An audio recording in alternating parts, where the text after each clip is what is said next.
What's up, Dark Judges, Desperados, and dudes in dick-shaped helmets? It's your best friend in the whole wide world here, Heavy Metal Kid from Cursed Earth Radio Podcast, talking about Judge Dredd, Helter, Skelter, the board game designed by Martin Wallace and released by Osprey Games. And today we're going to talk strategy and tactics for the Slaine faction. Now, if you are the kind of player who likes one-on-one combat, who likes chasing people down the board, who likes violence and mayhem, then Slaine might be the faction for you. As a matter of fact, we have a member of our gaming group that is well known for being the most aggressive player, even to his own detriment sometimes. But the joke is that the only strategy this guy ever uses is to chase people down and engage them in combat.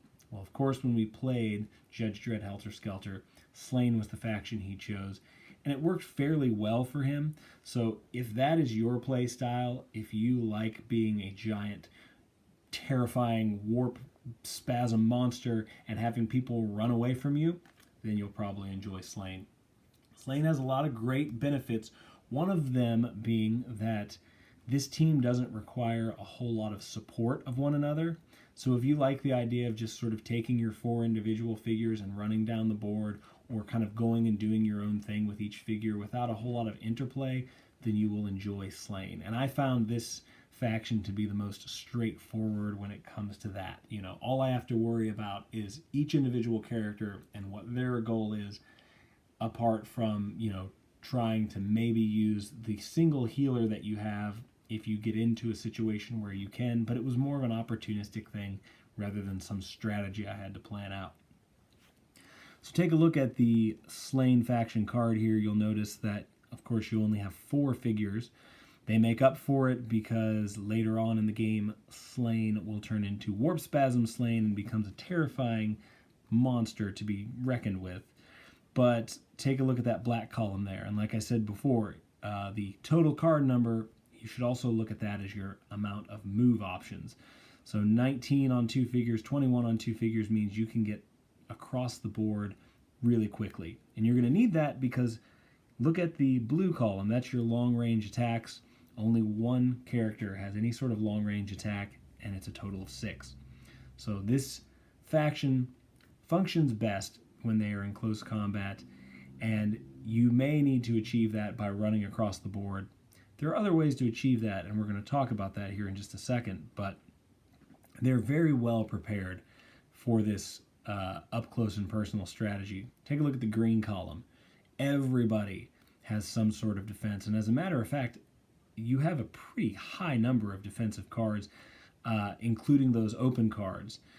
You have 10 open cards that allow for defense, so it's versatile in terms of keeping these characters safe as they venture across the board, because you're going to be shot at a lot. People don't want you to get in close combat with them. Even just by looking at the miniatures there, it's obvious that you want to keep these miniatures away from your team if you're going against them. So let's talk about the individual figures here, and we'll start with Uko, the goblin. And let me show this to you too real quick. He has this ability called Stealth, and it's assigning 2 map cards during setup, and he can reveal at either location. So when you're deciding at the beginning of the game where you want your characters to start and where you want your opposing players' reality fragments to go, what happens is you get 5 cards for your figures, and they get 5 cards that dictates where the fragments go. Well, you only have 4 characters, so Uko is going to get the extra card. So what you can do with him, and what he is absolutely designed for with this stealth ability, is that you don't reveal him right off the bat. And as a matter of fact, it's not a great idea to reveal any of these characters right off the bat, other than maybe put Slaine out there and let him start his campaign down the map, or put Neama out there and let her start her campaign down the map. But keep a couple in shadow, because what you want to do is wait for the other characters to sort of come into your territory and then jump out of the shadows and attack them. Now that works really well with this goblin Uko, but it works well with anybody. I mean, you could leave Slaine in the shadows and wait for somebody to cross your territory, headed to get one of their reality fragments, and then reveal your character, and you don't have to run all the way across the board because they've already come to you. So when you start looking at these cards, these map cards, that's where the real strategy comes into play. Not even so much when you're on the board, but when you're deciding, oh, wait a minute, I could, let's say I get a card this would be the perfect example here. If I get these two cards, then maybe what I want to do is put their reality fragment on 20 and then have Uko or even Slaine or whoever waiting on 21. So this, you keep them in the shadows, and then when they come to pick up this reality fragment, you reveal, you take one space worth of movement, and then you kill them off in one turn. So that's a really beneficial thing to do with this team, because the close combat sort of dictates that you have to do a little bit of traveling across the board, but why risk yourself when you can make them come to you? So that's what I would do with Uko, is keep him in the shadows and use that ability to your benefit. So what I typically do is choose the two map cards that are farthest apart so that I have the most amount of mobility with Uko without having to run across the board. Your next character is Kai, and he is your long-range attacker, your only long-range attacker on the Slaine faction. And he isn't great at long-range attacks anyways. He has a total of 6, 3 of which are sniper shots. The other 3 are the explode action, which means if you're playing a 2-player game, you're not really going to use that as such. It's going to be a standard attack. Because as we've found, playing numerous games of Judge Dredd, Helter, Skelter, the explode action attack it doesn't come into play a whole lot, because how many times as a player do you bunch all of your characters up and go running across the board? Not as many as you would see with 4 players, where you might have 3 people doing hand-to-hand combat actions in one space. So don't rely on that explode action. I can't stress that enough. It doesn't come into play as much as you might think it would. What Kai does have is a heal action, and he's got 3 heal cards. So, you may see one of those come up. Typically what ends up happening, though, if we're being honest about that, is that we usually end up using that card as an action card or as a move card, just kind of, because you're with 4 characters spread all over the board, it's not super easy to get Kai into range, get him over there, and then heal somebody. So especially for the playstyle of this team, the heal action just hasn't been super beneficial.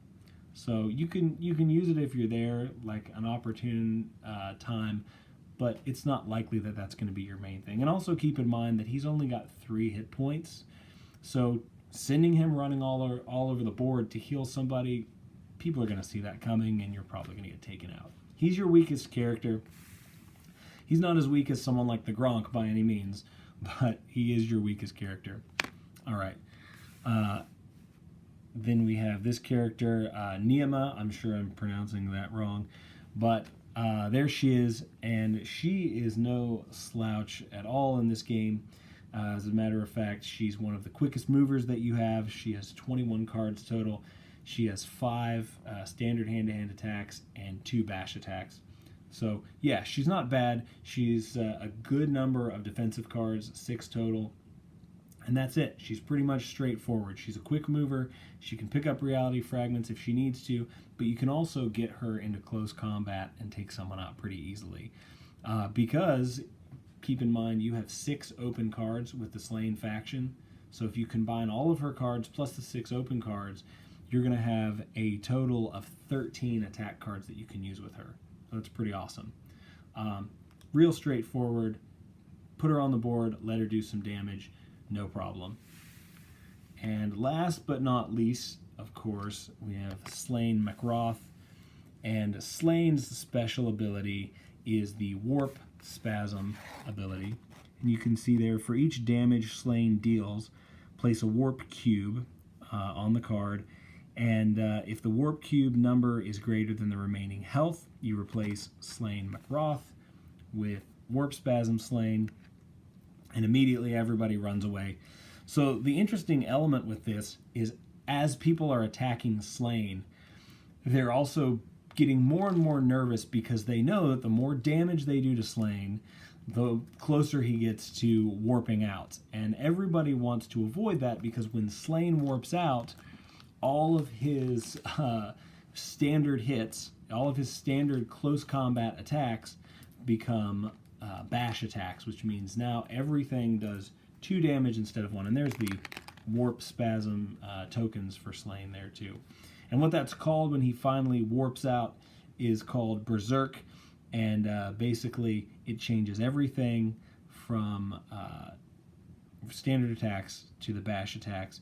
The only thing is, when he hulks out or goes berserk, is that he can't defend close combat attacks at that point. So it's interesting. It forces your characters to sort of, if they want to take you out, they're going to be tempted to come into close combat with you because you can't defend against it. But who wants to get in close and try to take out this huge, monstrous beast? Nobody. In all of our games that we've played, people just run away from Slaine, or he becomes the primary target. Everybody's trying to kill him to avoid that warp spasm ability. And if that happens, no problem, because that's going to give you the ability to sort of have everyone focusing their attention on Slaine. And if they're focusing their attention on Slaine, they're not focusing on you, and they're not focusing on picking up reality fragments. All right, and finally, just some basic strategy with the Slaine faction. If you're going up against the Strontium Dog faction, you can really bully them off the table. They're not well equipped to handle close combat attacks, so it would make sense to keep a couple guys in shadow and then pounce on them when they come into your territory. And also just run down the board with Slaine and scare the hell out of everyone is also pretty fun. If you're going against the judges, then be ready for long-range attacks, because they should be attacking you and trying to keep you away from them. So again, you don't maybe want to put all of your characters out on the board right away, because they're lethal with regards to their ability to attack long range. And with the Nikolai Dante faction, that's the only other faction that relies very heavily on close combat, but they are no way near as effective at close combat as Slaine. Most of their characters have the single damage attacks, like your standard attacks, but they have lots of them. So you've got characters with 5 single damage attack, 4 single damage attack. So they may have more attacks, but you can hit them with a couple strong attacks and maybe work on taking them out. So be on the lookout for potential long-range attacks now and then. They do have 9 cards that they can bring into their arsenal, so that's a little bit of a concern. But if you keep your characters in the shadows enough and wait to that right moment to strike and start taking their numbers down, let's say you keep 2 characters just kind of hidden off the board and then jump out and kill someone in close combat, then you've already sort of reduced their numbers quite significantly. So it shouldn't be a huge concern. Slaine is more than capable, this faction, of getting across the board and defending yourself. So if you play your cards right, literally, then you shouldn't have any problems. Overall, this is one of the most straightforward factions. It can be a lot of fun to play if you like being in other people's faces and getting the jump on people and that close combat ability. And of course, when Slaine warps out, it's a pretty exciting event. Everybody either runs for cover, or if you're playing Slaine, then you feel like you've unlocked an achievement and you're ready to do some major damage. So that's all for the Slaine faction. Hopefully this has been helpful. It's certainly a fun faction to play if you like aggression and confrontation, and also to some degree if you like staying in the shadows and then jumping out and stabbing someone in the face. So if you like this video, don't worry about all the liking, subscribing, clicking the bells, Patreon, Kickstarter bullshit. Just make sure and check out 2000 AD Comics, because if you've not looked into these characters, they offer something completely unique and different from your standard comics that most of us grew up with and are used to. So this has been Heavy Metal Kid for Cursed Earth Radio. Do check out our podcast on Spotify and iTunes and all of that stuff. And we will see you in the next one.